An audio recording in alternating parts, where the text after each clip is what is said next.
ಭಾರತೀಯ ಸಂಪ್ರದಾಯದಲ್ಲಿ ಮದುವೆಗೂ ಒಂದು ಪದ್ಧತಿ ಇದೆ, ಒಂದು ರೀತಿ ಇದೆ. ಅದರಂತೆ ವಿಚ್ಛೇದನಕ್ಕೂ ಒಂದು ಪದ್ಧತಿ ಆಗಲಿ ಅಂತಾನೆ ನಾನು ಈ ಸಮಾರಂಭನ ಏರ್ಪಡಿಸಿದ್ದೀನಿ. ನೀನ್ ನನ್ಗೆ ಇನ್ವಿಟೇಷನ್ ಕೊಡ್ಲಿಲ್ಲ ಅಂದ್ರು ವಿಷಯ ಗೊತ್ತಾಯ್ತು, ಬರ್ಬೇಕು ಅನ್ನೋದು ಒಳ್ಳೇದೇ ಆಯ್ತು.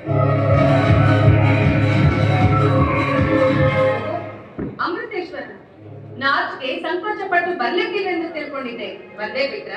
ನಾನ್ ನಿನ್ ಮನೆಯಲ್ಲಿ ಅಷ್ಟು ಬೈಕ್ ಬಂದಿದ್ ನೋಡಿದ್ರೆ ನೀನ್ ಬರಲ್ಲ ಅಂತ ಅನ್ಕೊಂಡಿದ್ದೆ, ಆದ್ರೂ ಬಂದಿದ್ಯಲ್ಲ ಭಂಡ ನನ್ನ ಮಗನೇ. ಬರದಿದ್ರ ಅರ್ಥನ ಇರೋದಿಲ್ಲ ಅಂತ ಬಂದ್ಬಿಟ್ಟೆ.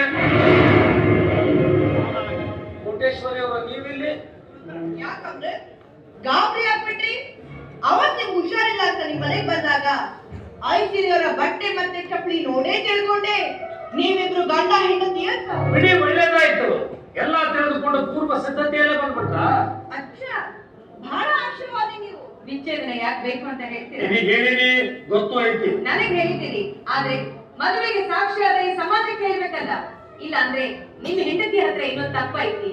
ನಡೆ ನುಡಿ ರೀತಿ ನೀತಿ ಕೆಟ್ಟಿರ್ಬೇಕು, ಇಲ್ಲ ದೈಹಿಕವಾಗಿ ಮಾನಸಿಕವಾಗಿ ಕುಂತಿರ್ಬೇಕು ಅಂತ ಈ ಸಮಾಜ ನನಗೆ ಅಪವಾದ ಕೊಡಬಾರ್ದು. ಹೇಳ್ರಿ, ನಾನೇನ್ ತಪ್ಪು ಮಾಡಿದ್ರಿ ಹೇಳ್ರಿ. ನೀ ಆದ್ರ ಮಾಡಿದಿ ಅಂತ ನಾನಿಲ್ಲ,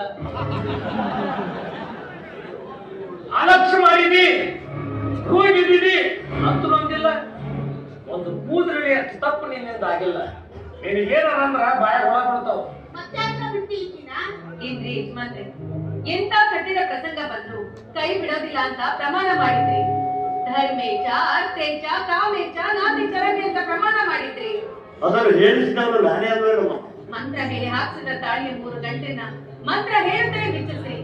ಮಂತ್ರ ಹೇಳುತ್ತಾ ನಮ್ಮಪ್ಪನಿಂದ ಧಾರೆ ಎದ್ದು ಕೊಟ್ಟಂತೆ ಮನೆಗೆ ಕೊಡುವ ಮಂತ್ರ ಹೇಳಿ ವಿಚ್ಛೇದಿಸಿರಿ. ನಮ್ಮಪ್ಪನ್ ಒಪ್ಪಿಸ್ರಿ.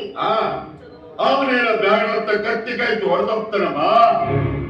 ನಾನು ಕೊಟ್ಟ ದುಡ್ಡು ಬಡ್ಡಿ ಸಮೇತ ವಾಪಸ್ ಕೊಡ್ತೀನಿ.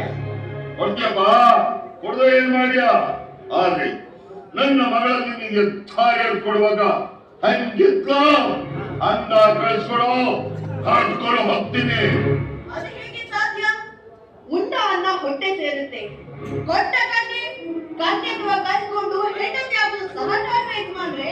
ನೀವು ಬಹಳ ಶಾಣರವ, ಬಹಳ ಶಾಣರು.